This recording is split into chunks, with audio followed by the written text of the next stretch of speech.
you very much for coming to the Jacob Edwards Library this evening. We are really pleased that we would have such a good turnout to hear the first Southbridge presentation on the Webb Telescope and what it means and just how fascinating science and technology is and what we can do with it.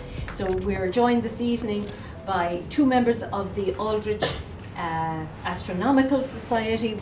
We had a presentation by our two presenters this evening talking about the technology and the mirrors and the lenses and all that went into that and how the whole thing was going to take off. Now we're at a different stage, and if you are interested in seeing that, it's up on YouTube, and it's thanks to the Southbridge Community TV for doing the recording. And we have somebody here this evening, Mark is here to record the event as well. So if anybody's interested in seeing it and couldn't make it tonight, they can catch up on the recording. So without further ado, I'd like to introduce our two guests, Dino and Jim, and they're going to kick off the Webb's first look at the universe. Thank you very much. Thank you, Margaret. Well, it's good to see you all here. As you know, this is what Jim and I do for a living. This stuff, actually, we just enjoy the daylights out of it. We're both members of the Aldrich Astronomical Society. We work out of Anna Maria College in Paxton.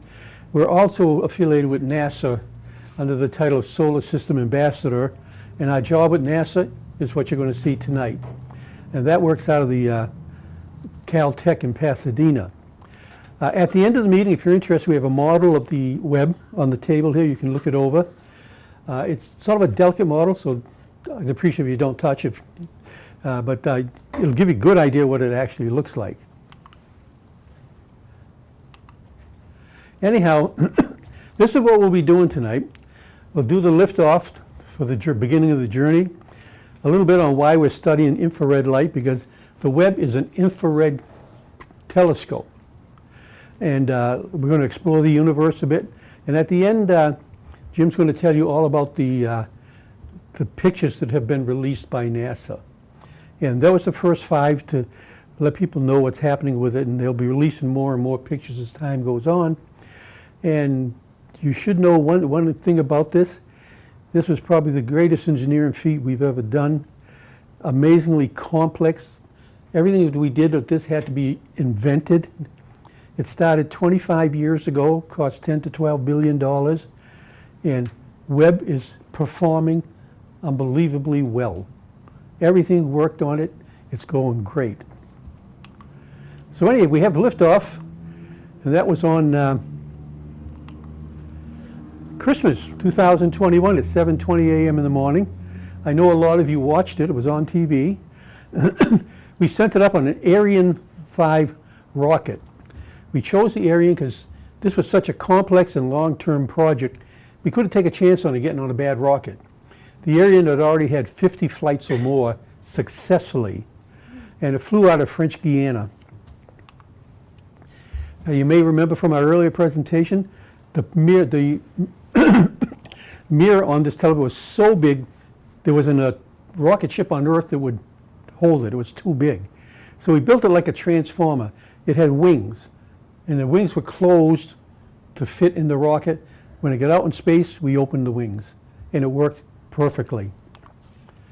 So it it took off on Christmas 21. 27 minutes into flight, it separated from the rocket. And at that point, the Space Telescope Science Institute in Baltimore, Maryland, took control of it, and they now run the program. So we had the unfolding sequence going on its way to its final resting place. And the first step is to open up the arms that hold the sun shield, and that kept just going out. Once the sun shield was fully deployed, it had to do what they call tension. They all had to be tensioned in the same place. The sun shield is in 5 layers. Different layers. They're all separated by a few inches so they can disperse the heat. And once that was done, the secondary mirror was extended. Now, a telescope has 2 mirrors, the primary mirror and the secondary mirror. And they work together. And then finally, once the primary mirror was done, they extended the wings, and so it's fully extended. Now it's got 18 hexagon mirrors that connect to make one great big mirror. To deploy it, it deployed 139 tiny mechanical motors that we called actuators. Every one of the 18 pieces had a number of motors, so they could do what they had to do. And their adjustment is controlled from the Space Science Institute. And every time they move like an infinite amount, very, very tiny, tiny amount. And so that they can, till they get everything straight on them. Well, I said it's a magnificent feat of engineering, one of the most complex space observatories ever launched. It was done with NASA, the European Space Agency, and the Canadian Space Agency. This was a multinational accomplishment. It's an international partnership, and the bar shows a number of researchers worldwide who will get time with Webb in its first year of production. So you see the yellow for 2000, the yellow is the United States. Then next you have the 1000, that's Canada, Australia, Europe, and all the way down the line. So it's going to be allocated to scientists who successfully propose how to use it. There's more than 120 American, European, and Canadian universities, organizations, and companies that also contributed to the design and construction. NASA is the lead partner on the project, works in collaboration with the others. And the Space Telescope Science Institute in Baltimore conducts the science and mission operations. And as the lead agency, we are responsible for we have the overall responsibility for the mission. So it has two sides, the observing side and the sun-facing side. And what happens on the sun down here on the bottom, that faces the sun, and that reflects the heat away from the mirror. To use infrared, you have to be cold, because it'll pick up any heat in the area and it'll give you distorted vision. You have to be very cold. So the instruments that are on the bottom here are the instruments that are not affected by the heat. Well, these are the instruments. There are 4 of them, and there are cameras that take pictures of the astronomical objects. Spectrographs break the light into colors for analysis. And spectrograph is extremely important for astronomy, because that breaks the light and that tells us what the elements of that area is. And coronagraphs block starlight, and you'll see an example of that later, so we can observe planets orbiting nearby. So we have the near spec, the FGS, the near cam, and the MIRI, and you can see the definition of what those abbreviations mean underneath. So where is Webb? Well, we have the sun, and we have the Earth, and the Webb. You notice they're in a straight line away. That's because this will always face away from the sun. Now the moon is here, it's 240,000 miles from Earth, but the Webb is 1,000,000 miles away, something like 930 or 960,000, at a point called L2, the Lagrange point 2. Quite a while, many decades ago, there was a guy named Joseph Lagrange, and this was a problem that if you take two large bodies with a small body, how do they balance each other? Well, the gravitational effect is such that it will always stay in that place with just minor adjustments. So we're not actually going to stay right here on the point. We're going to orbit the point. And it'll take us 6 months to make one orbit period with only minor adjustments. So how do we talk to Webb? Well, in this instance, the Webb is out there talking, and it sends its information here to Goldstone, California. And Goldstone sends it to Baltimore, where it's interpreted. And we'll tell you why Goldstone in just a minute. It'll always be at the same location relative to Earth in the midnight sky, about 100 million kilometers. But NASA can have continuous communications with its Earth rotates through what we call the Deep Space Network. Goldstone is part of that. It uses 3 large antennas on the ground located in Australia, Spain, and California. So there's always one of them in contact. And here we can see there's the one in Goldstone, California. This is the one in Spain, it's Madrid. And then it has Canberra, Australia. These are what the antennas look like. This is the same antenna, daytime, dusk, nighttime. And there's 3 of them spread out around the globe. So it takes a good job for us. But it can downlink 57.2 gigabytes of recorded science every day with a maximum data rate of 28 megabits a second. Now a gigabyte is 1 billion bytes, so that's 57 billion bytes. This stuff travels at the speed of light, so it takes about 5 seconds for the data to travel from Webb around L2 back to Earth.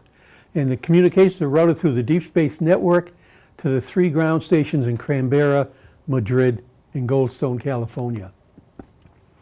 So Webb's the successor to the Space Shuttle. We say it's not the replacement for it, it's the successor to it.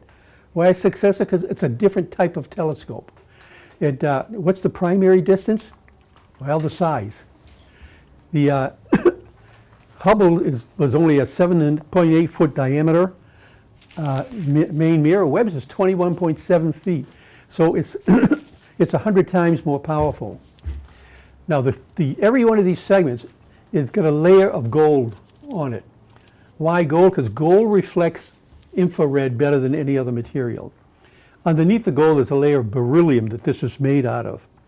And they chose beryllium because it doesn't get affected a lot by fluctuations in temperature, hot and cold.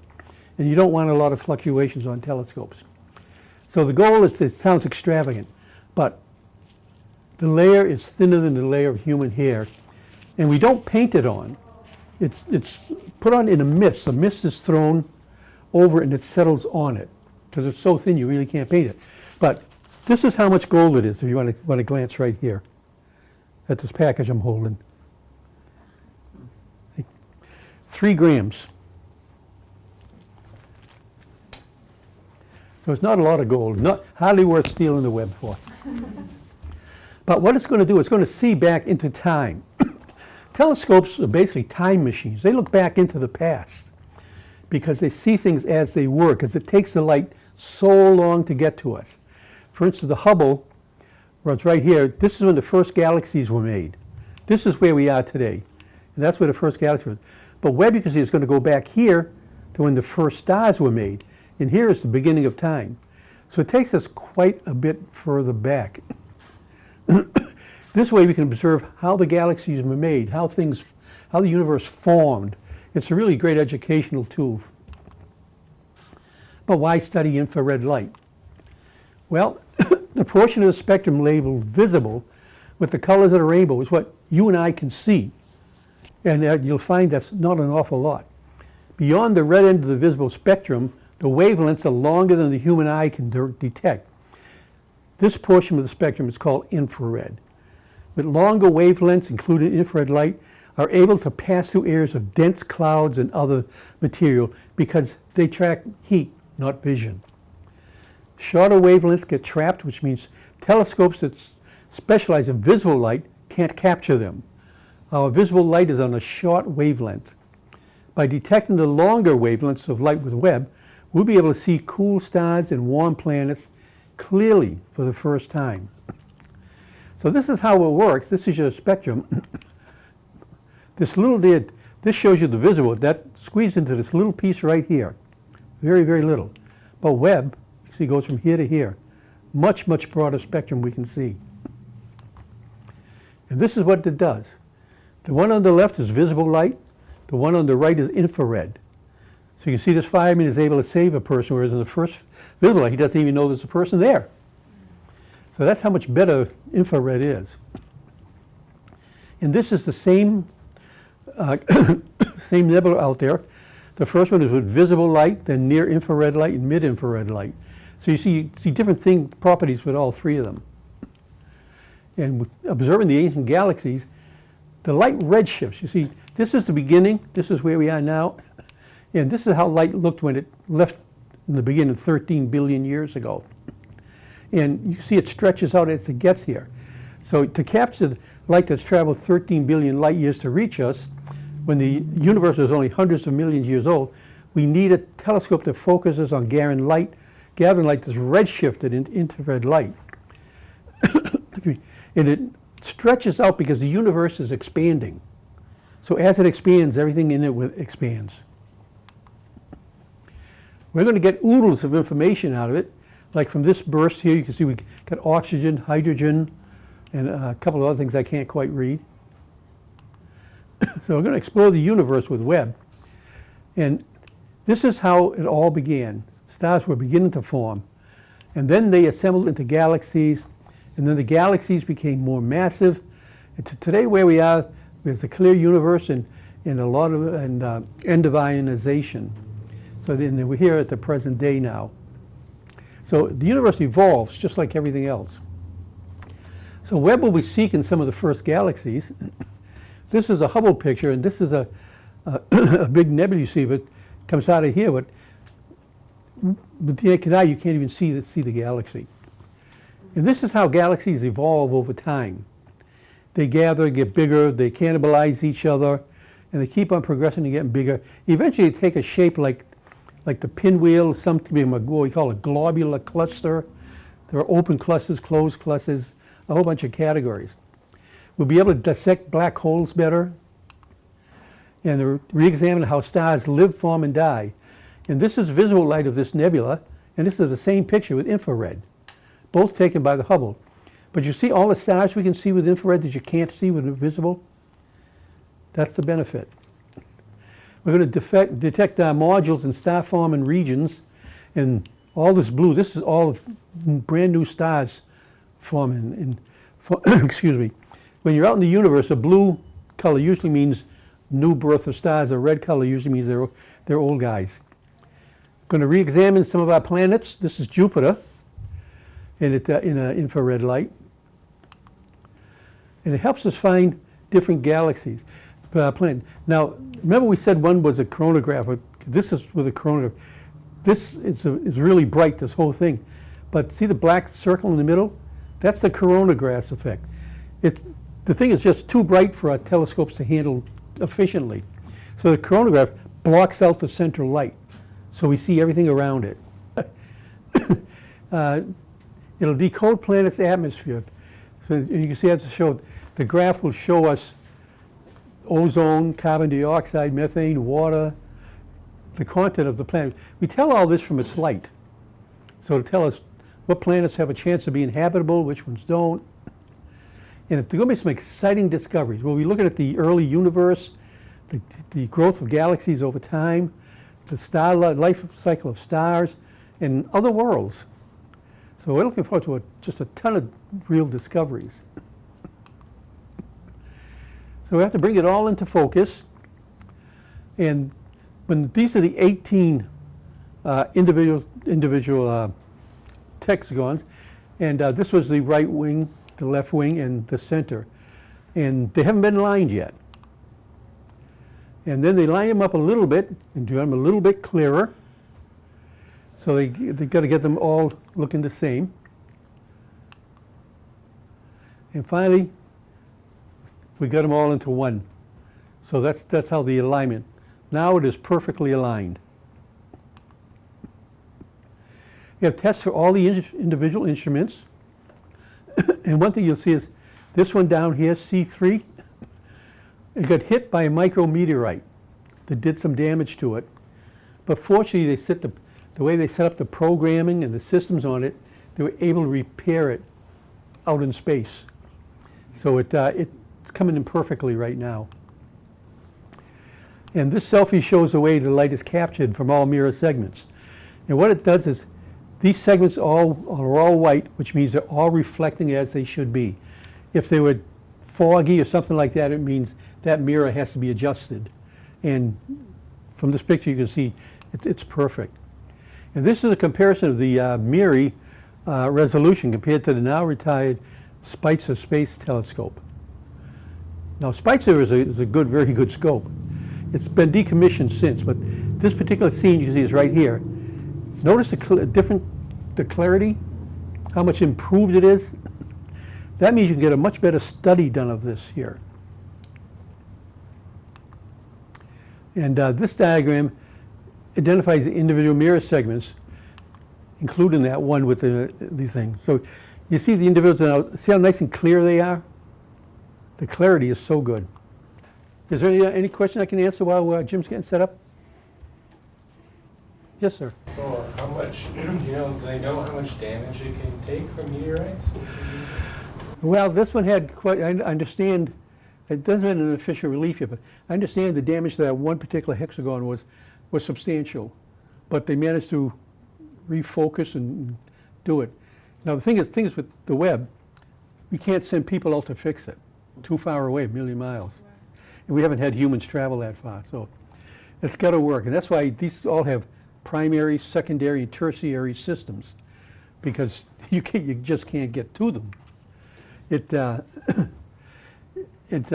it did get it working. And then when Jim shows you the final pictures that it took, you'll see it is coming in very, very nicely. How are they able to fix it? It's a combination of adjustment of the actual mirror segment.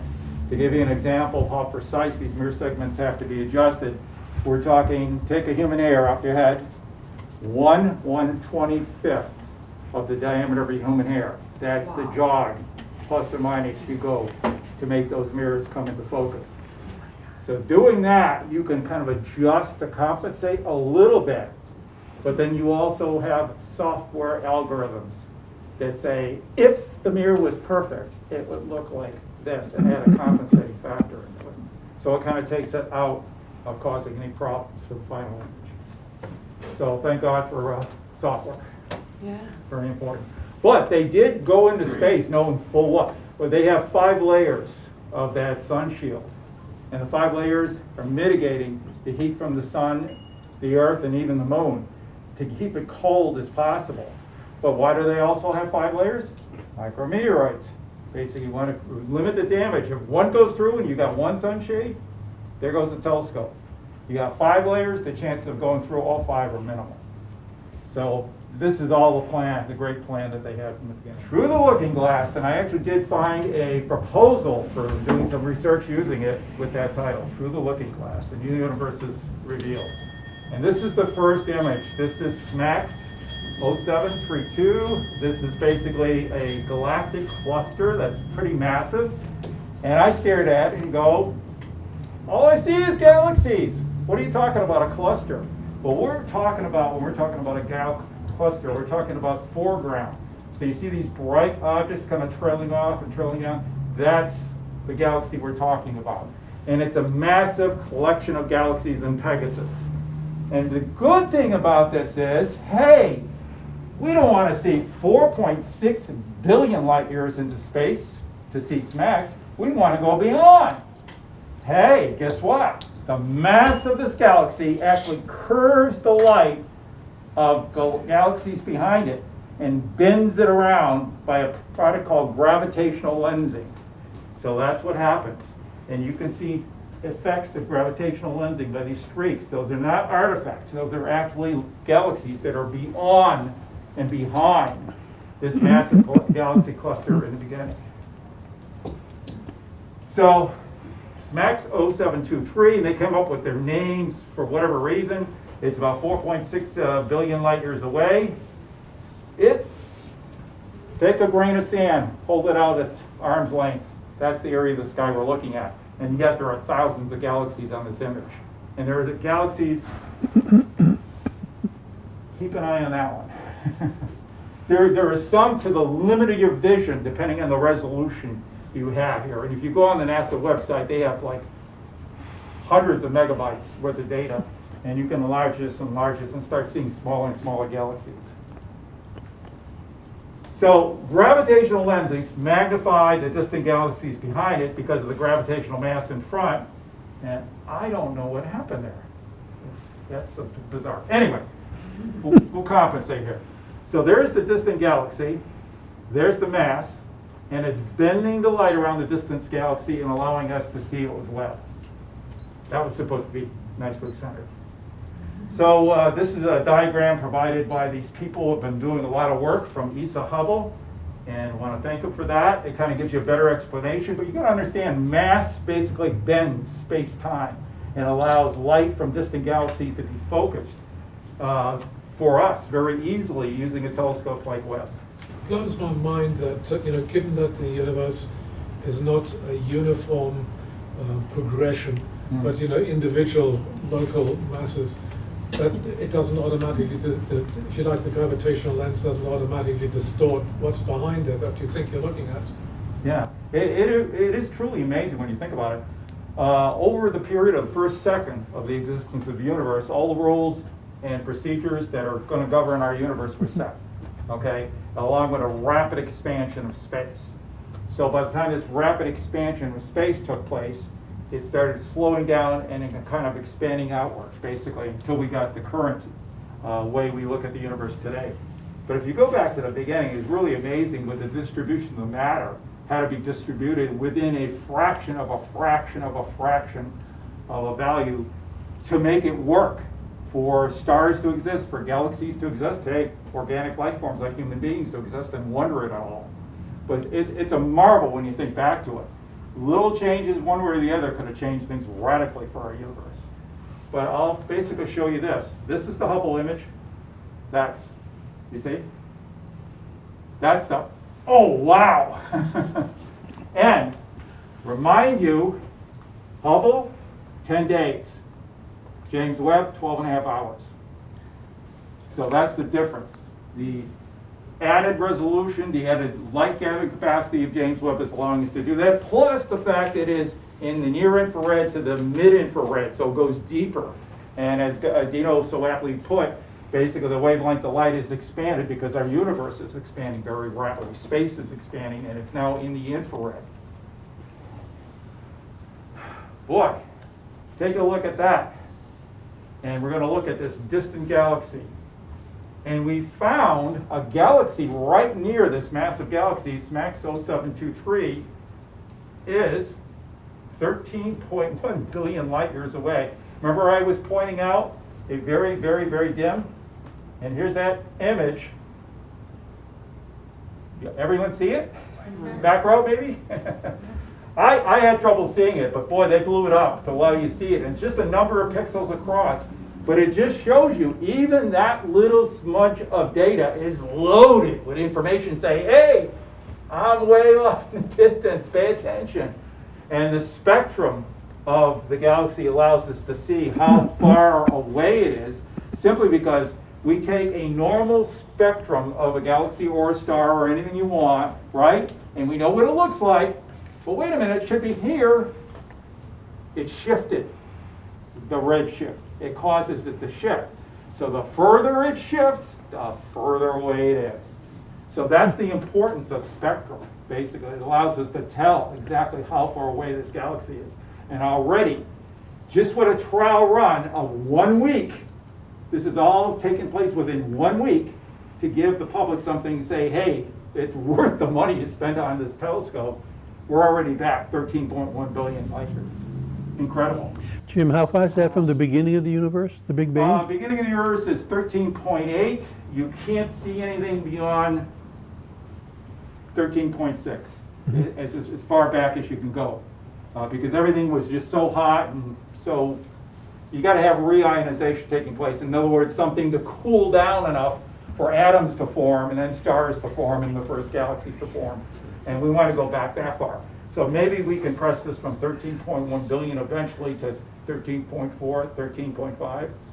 I'm being radical, but hey, look at what it's already doing, and it's 1 week in service. Really kind of amazing. And then everyone was asking, is he really conning us about these little slices? You sure they're not artifacts? No, those are actual galaxies. And if you look closely, they're a kind of a spiral galaxy, but they're kind of flattened and curved. Well, that's because of the gravitational lensing effect. And they looked at this and they looked at that, and you can see by the spectra, once again, hey, what? Guess what? It's the same galaxy. So we confirmed it's a distant galaxy way behind the mass that we have up front provided by SMACS 0723, and it is the same galaxy. So this is another way of using galactic tools to do astronomy in deep space. Really kind of amazing. Now, that was President Biden announced that one, so he really got a treat to announce the big, deep look into our universe. But this is the targets that will be announced on Tuesday, and that was pretty exciting, looking forward to that. And oh, by the way, you know you really made it in space when you have a Google cartoon put up there. So they celebrated Webb on the same day, and I went, yay, Google. Okay, so first one, we might as well take them right in order. Carina Nebula. Now this was also looked at by Hubble. Look at this. This is an infrared. And it is a star-forming region where a lot of stars are being formed. You can see what, some students point, boy, that looks like steam pouring out. It's highly ionized gas, basically moving around very rapidly because of this rapid star growth from baby stars forming in their cocooned areas with this dark layer of stardust protecting them. And they're kind of pulling back and forth, so you have all these swirls, and it almost looks like a little steam coming out of there. So you see a lot of details. Plus, you see a lot more of the stars poking through in the infrared than you do on the Hubble image. And that is really kind of amazing. That's Carina Nebula. And by the way, you're not going to see this in the night sky up here because it's a southern nebula. And there's the Hubble. And I just want to point that out. Take a look here. Just look at this area here. Look at how much more you see. So, and that's the other thing, if you notice, Webb is expansive. It has a wider view when it takes an image, whereas Hubble is kind of limited in the area. So Hubble is like right up to here. And then with the same view in 12 and a half hours, you know, you got a much wider view of the universe. And you do cut through a lot of this galactic fog to basically see the stars in the distance. Really is quite impressive. And like I said, a lot of people look at these are gorgeous pictures, and a lot of astronomers who are chomping to get their hands on the data and do real astronomy, they're going, wow, not bad. Not bad for the first few images. Okay. Now, WASP 96b, this is a planet around a nearby star that's 1,150 light years away, around orbiting a sun, not like our star, but kind of like it. And it's equivalent to being, you know, where Mercury orbits around our star? This one is inside the orbit of Mercury. So it's almost right on top of the star. And it's a massive object, about 20% more massive than Jupiter. So what do they call those? Astronomers come up with really technical terms. Hot Jupiters. What else could you be being that close to your star? But this is how they find them. They have a transit method, and the transit method allows us to look at a star off in the distance, and then we see a dip in starlight when the planet goes right in front. And in fact, you can see the light going through the atmosphere of the planet if it has an atmosphere, and you could spectroscopically tell what's going on with the weather patterns on that planet. Really kind of amazing stuff. And by the way, Dino and I were both wondering, what is WASP? It's Wide Angle Search for Planets. Once again, an acronym. You got to know this stuff. And what does it look like? This is the gentleman who manages it. And he has a whole series of cameras. As you can see, they're not giant telescopes, but they're able to capture deep images, wide field images of space, and say, oh, that looks like an interesting area. And then the big telescopes get on it and take a critical look at it. But this allows us to scan a lot more area of space to get the data that we need. And look at that. You find water vapor all the way through. But like I say, don't get too excited. Yes, it's water vapor, but it's water vapor maybe, what is it, a couple thousand degrees on the planet. So it's a really hot Jupiter. So, but we know there's water vapor on it. Now, there's some people on the ground who are doing additional work because they're very interested in this even before Webb orbited. And Webb was slated to look at this anyway, to confirm some of the things they were finding from the ground. So, and one of the astronomers here on the ground used radio telescopes and a number of other instruments, and they were able to see, well, if you have sodium in the atmosphere, right, and you have clouds, you're not going to get a really strong signal from the sodium. Well, this is the signal we're getting from WASP 96b. No clouds. But I'm not sure you would expect clouds on something that's heated up to 2,000 degrees. It really is like a really hot planet. But still, this is a trial run, and what you want to do when you're kind of bringing your telescope up and seeing how well it can focus and how precisely it can download data, you want to try for something big. You can't miss. Go for something like this, get the data down, and then see exactly if it's what you expect. And then you're able to fine-tune the telescope to do more and more precise ones. And what am I talking about, more and more precise? Now you want to go down to a second Earth, maybe a little less than 1 Earth mass, maybe 1.5 to 2 Earth masses. So you want to see a rocky terrestrial planet. That's going to take a lot more effort. But now that they know they got the focus and everything else working, they can do it.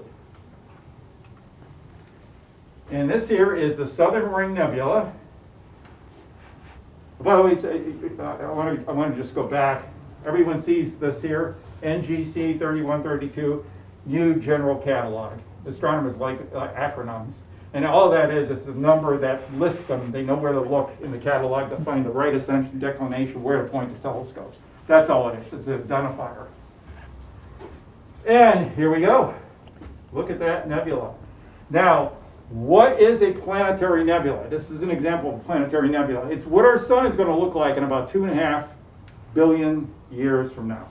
It's going to basically span into the red giant phase. It's going to take over Mercury, Venus, shrink down a little bit, expand out again, and maybe come as close to Earth or beyond Earth, so we may not be around, or maybe Earth will be in the outer layers of this much, much bigger star that's rapidly cooling. But then all of a sudden, the star's core cools and it shrinks and forms a white dwarf. And gravitationally, the outer layers of an atmosphere just unattaches and drifts out into space, forming this beautiful ring nebula. And they called it a planetary nebula because in the early days, when people had primitive telescopes, everything looked round. What looks around? Planets. Hey, it must be a planetary nebula because it didn't look like a planet. It looked nebulous.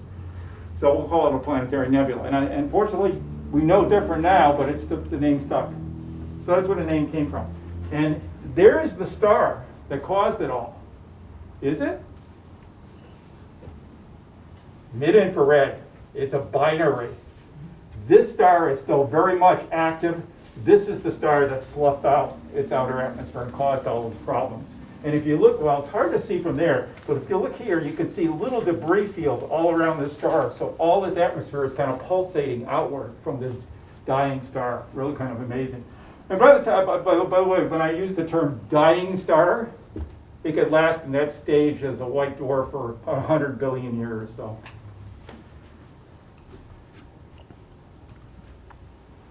And this is the way Hubble took the image. So you can compare the Hubble, which was very detailed for what we were able to see, and you can still see it's a binary, but look at the additional levels of detail you get in infrared in all these outer parts and interactions of the puffed out part of the atmosphere that happen from that star. So it's really kind of amazing what we're seeing here. And then Stephan's quintet. We often look at that through amateur telescopes. It's in, I think it's in Pegasus, is it? Yeah. This is a beautiful image taken by Webb, and you can see a lot of detail here. And everyone starts counting the number of galaxies there, right? You go 1, 2, 3, 4. How come it's Stephan's quintet? 1, 2, 3, 4, 5. I didn't tell you something. Gravitational interaction. Galaxies grow bigger by collision with other galaxies. It's called cannibalization. Right now, the Milky Way is cannibalizing a small dwarf galaxy and absorbing it as part of its own mass. So it gets bigger and bulkier and bigger and bulkier. So that's critical to understand that picture. So this is the quintet taken by NIRCam and MURI data. So you see a lot of details that you normally wouldn't see during a visual interaction here. 4 of the members are 290 light years away. So these 4 members are 290 light years away. So they were actually a galactic cluster. This one just happens to be aligned appropriately. So before we had spectroscopy, we didn't know how far away it was. We kind of said it's all on the same playing field. And this is the advantage of spectroscopy. Is that really there, or is that like this? And you can't tell unless you use spectroscopy. Well, this one is only 40 million light years away. So millions and millions of stars in these starburst regions are being born by this interaction. Now, when two galaxies collide, stars do not collide. The gas around the outer envelope of the galaxy collides, and they interact and slammed in at high velocity, forming a collapsed state where they build up more and more mass and spark new stars. Really kind of amazing. And that's the fate of galaxies. In fact, our own Milky Way is going to interact with the Andromeda Galaxy. If you come back for a stage look at this here, in about 4.5 billion years, I always tell kids, stay up now, you'll see the dramatic appearance of the Andromeda Galaxy kind of over our Milky Way galaxy, interacting, and we'll see what happens to our solar system at that point. Now, here is what spectroscopy does. Yes, it's 290 million light years away. You notice it's a little brighter, but this one is really bright. And if you notice that one, when they put the spectroscope on it, you're able to analyze it, and they found it's a black hole that's in an active galactic nucleus, AGN. And it's really dynamic, and it's forcing a number of really bright spikes of gas outflowing. Look at this. The black hole represents 24 million times the mass of the sun, but it's putting out the energy output of 48 billion suns. That's the power of a black hole. Most galaxies have a black hole at the center. Our galaxy has Sagittarius A star, basically, and that's 4.3 million solar masses. This is 24 million times the mass of the sun, so a lot larger. And it's amazing we can tell all this out. Plus we get to see all the interactions of the outer part of the galaxy. And this one, as you notice, you see a lot more detail in this one. They're actually investigating individual stars in that one galaxy simply because it's in the forefront. And this is the week worth of information. Before leaving home, like I told Dino, I'm kind of in tune because I'm a solar ambassador like Dino is, and we get updates. Hey, did you see the leaked picture of Jupiter? Don't have time to download it.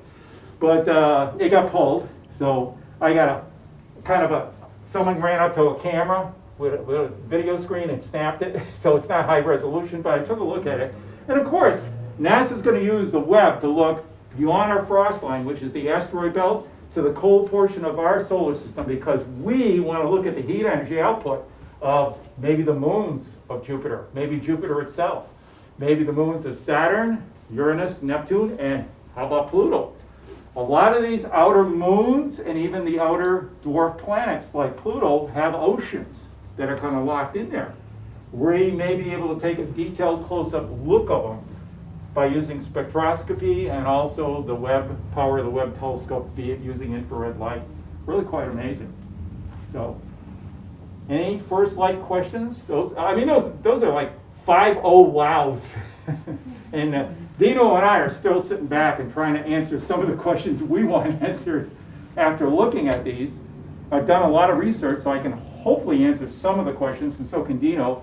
But I'll tell you, the difference in a week or 2 or 3 or 4 when they start looking, because a lot of you're looking at the cosmetic beauty images. They call them beauty shots. Okay? They're gorgeous, but behind the scenes you got data. It's like gigabytes and terabytes of data being crunched by astronomers across the globe. Why does that look like that? What velocity is the outer part of the spiral arm going? What does that mean? How does it collide? How does a galaxy cannibalize another galaxy? So there's a lot of work going on, and a lot of good PhD thesis papers are going to be written because of the data acquired by even this first reveal. And I'd be remiss in my responsibility in not saying support your library telescope program and look into this. It's a really nice instrument. You can take it home and you can explore the beauty of your local solar system and beyond. So any questions? For either one of us? I do have a question. Huh. Is the Webb going to have the capacity to let us know sometime if there are any other beings out there? What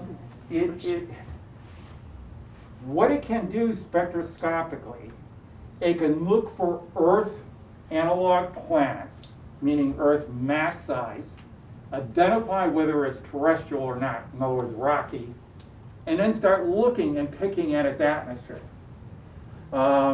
It can't say, I'm here, little green men, they're waving at you. It's not going to do that. It'll never do that. Okay? But what it will do, it'll allow us to analyze some of the components of the atmosphere, the fact that it's rocky. Is it in the habitable zone around its sun? In other words, if I'm in a smaller dwarf sun, but I'm closer in, but I'm baking hot, I'm toast.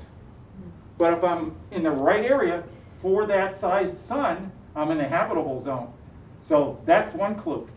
Then you look at it as a rocky. What's the temperature output? And then you start looking into the atmosphere.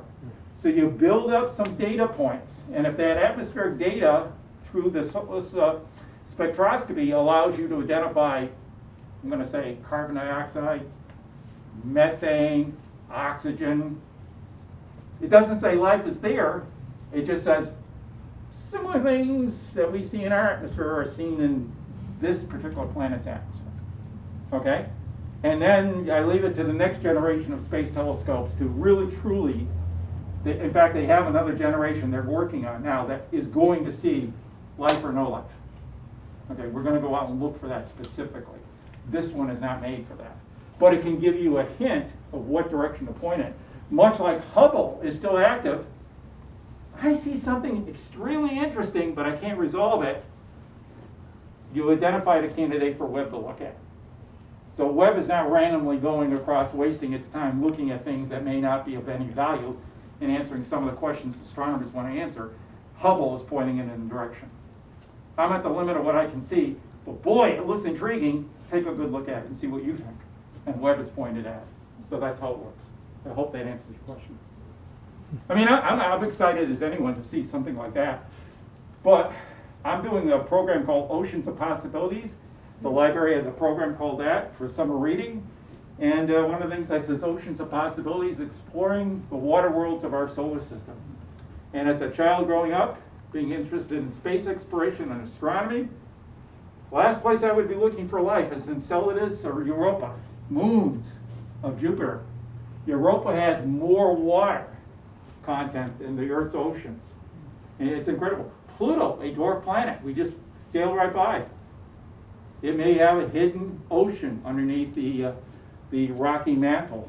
You know, it's really incredible. So we're expanding our notion of habitable zone. Well, maybe there's a habitable zone within a icy cold world, but inside of that icy cold world, there might be liquid water because of some interaction going on between the planet it orbits and the moon gravitationally, or maybe it's composed of certain materials that are slowly radioactively leaking heat, causing that subsurface water down way deep below the mantle to be liquid.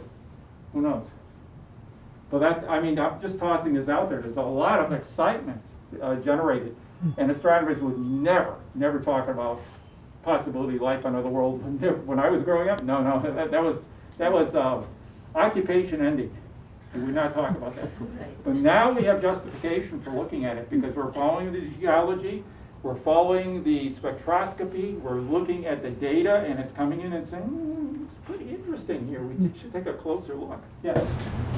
They released a list or a schedule of what they're going to be looking at, using what kind of studies it's going to be used for? Yeah, when they sent this telescope up, Webb, they had 1 year worth of solid observing already scheduled. In other words, they're booking now for years 2, 3, 4, 5. So they already know what they're going to be looking at. Is that list online? They released some of the list here, which I showed you that list of what the 4 other items are. So there's probably a list somewhere.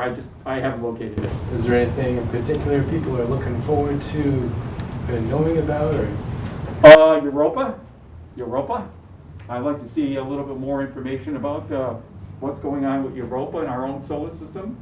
There's also, like I described, exoplanets. Might be a little rocky worlds. Take a closer look at the rocky worlds. I mean, I know you got to start big first to fine-tune your instrumentation, but as you get more comfortable, you go to Neptune-sized worlds, then you go down to Earth or double Earth mass units and basically look at those, but you get more and more comfortable as you get more and more data in. So that'll be gradually happening over this next year. They're looking at galactic formation, star formation at the beginning of time. They're going to be looking at the exoplanet atmospheres, stellar birth, so all that is on the list there. And they have specific objects that already Hubble said, look at these first. And they got a first list. And then you have to have scientists make their proposals. I want to use the Webb to do X, Y, Z. And if it's a strong proposal, they accept it. I don't know what it is like. I know what Hubble is like 5,000 or 10,000 proposals a year, and they pick 300. So it's really in demand, really in demand. And I assume the Webb is going to be the same way. Any other questions, or either Dino or me? It's not a question, but it's an encouragement. Yes, check out the library telescope. We've done it a couple times. It's, pardon the expression, it's not rocket science. No, people it isn't. can figure it out. Yeah. And it's really neat. It's a great opportunity that we have. Yeah. Well, it's an easy scope, that's why we picked this one out, Yeah. because it was easy. Yeah. Because the people renting aren't necessarily going to be scientists, people like us. Yeah. I do have another question. Go ahead. A very large array out there in New Mexico, Yes. Ponderosa, New Mexico. Mhm. Is that involved in this at all, or Oh, are God, those? yes. Oh, yes. They are. In They're fact, not. WASP, They're not passe. WASP was investigated by the Atacama array, which is in Chile. Do they get the And scope they a have week another or array 2 which weeks? is in If France. they take out the scope, is Why? it 1 week or 2? Because before Webb, you didn't have an infrared telescope large enough to do the analysis, and the scientists wanted to move forward with his data set. So he picked those 2 radio telescopes because they were getting emissions in the band or wavelength that he needed to study. So he was using those. Now that WASP 96 has data already taken by the spectrograph on Webb, he'll combine that and you get better data set. Because now you've got 3 instruments looking at one object in space. What one doesn't capture, maybe the other one resolves, or it never works where, I'm going to answer my question. You know what happens? You kind of sort of hint at an answer, but you got 5 other questions that come up that you never thought of asking because you didn't see it clear enough. And that's what the radio telescopes and combined with Webb and combined with Hubble and other instruments across the globe are going to do. So yeah, it's pretty exciting stuff. And there's no one scientist that stands alone. Basically, they're all kind of united and want to crunch this data. And like you said, look at the amount of data. What did you say in terms of gigabytes of data? 57.2. It just blows my mind. I remember struggling with my first laptop with a 20 megabyte hard drive, and they said, that's all you'll ever need in life, 20 megabytes. I know, yeah, right. And one other word on the library telescope. You rent it out just like you rent out a book. You get it for 1 week. And it's simple to use, and then you bring it back, and the next person jumps in. And very easy to use. You get over your fear of telescopes. I worked with the scouts at Treasure Valley here, and a lot of them go, I don't want to break it. No, trust me, you break this telescope, there's more problems on Earth than you want to talk about. Yeah, so telescopes are meant to be handled. So I want to get people in there, handle the telescope, look through it, read the directions, follow things, point it up at night sky objects, and start enjoying the view of the heavens. Saturn is going to be coming up at opposition on August 14th. Opposition just means sun goes down, Saturn's up, so you don't have to wait all night. And Jupiter is September 26th. So down the way, you're going to find out library telescopes are greater, unless you're camping, right? You're staying up after 10 o'clock, because that's when you got to stay up late enough to see it, dark enough to see stuff. And the planets right now are in the evening skies, but in August, September, they'll be in the evening skies. Saturn and Jupiter will be, so that'll be make it a little easier on everyone borrowing a telescope if they're looking for planets. Any other questions? Yeah, I've got one. Yeah. One of the very important points that were made earlier in the presentation is the significance of spectra from the stars. And you're looking at the redshift, for example, as distant stars are moving further away. But I mean, the connection that you made that's really important is that the bigger the shift, the further the stars are. Mm-hmm. Is that rather like the Doppler shift? You know, when you go to when something's moving away from you, everything gets shifted to longer wavelengths. Right. But for you to be able to say, okay, this star is further away than this one which is nearer, because, by the way, that one that's further away is shifted further into the red or infrared part of the spectrum. Is that because that part of the world, i.e. the limits of the universe, are in fact traveling away faster from us than parts of the universe that are closer to us? So you're Is going to have is it expanding, I guess is what yeah, I'm saying. and the answer to that is yes.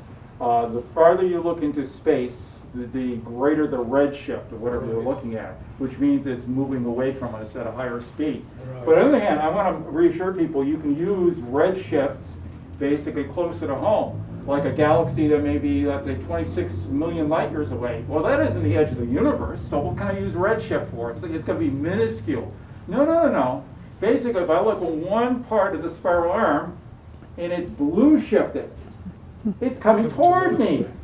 And the other side is red shifted, it's moving away. And you figure out what the difference is, you can tell what the rotational energy is of that spiral galaxy. So you can use redshift to your advantage, or actually it's not redshift. In that case, it would be a Doppler shift, either coming toward you or going away. And you can use this close by. So scientists use that on a daily basis using spectra.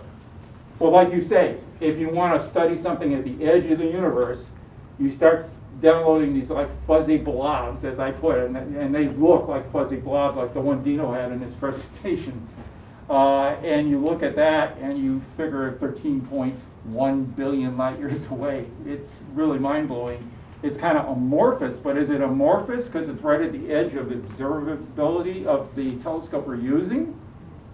Or if we got a bigger telescope, can I resolve it more? Or what's a better way of looking at it? Maybe we can resolve a little bit more detail in it. But I have the feeling no matter what you're going to do, they're going to be big fuzzy blobs because they're the beginning of stars. And the beginning of stars that are coming together to form the galaxies. So I had one gentleman basically did a presentation with, talking about infrared, and he had a picture with meerkats and an alligator. And the meerkats were boiling hot in the infrared, and the alligator was like dark.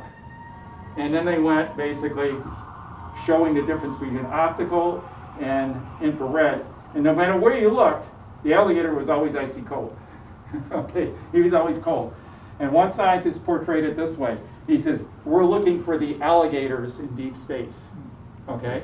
So if I want to go for the very edge of the observable universe, basically, right to the beginning, almost to the beginning of when the first stars and galaxies were forming, well, they're not going to be as bright, giving off as much energy as the ones closer in.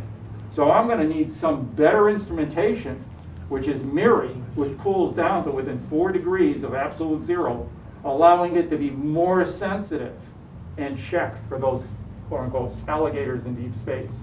Those really beginning stars, those really beginning galaxies that might be not quite as hot as the galaxies after that, but they're still significant in us understanding how galaxies evolved from the very beginning to the current stage of evolution. I don't know, I just thought it was a cool statement. Any other questions? Good. Awesome. Thank you, everyone, for Thank you. inviting us. Thank you for coming out tonight. Dino and I are going to be up here if you have any further questions for each of us, and appreciate you coming out. Thank you. I'm going to pass this around. This is kind of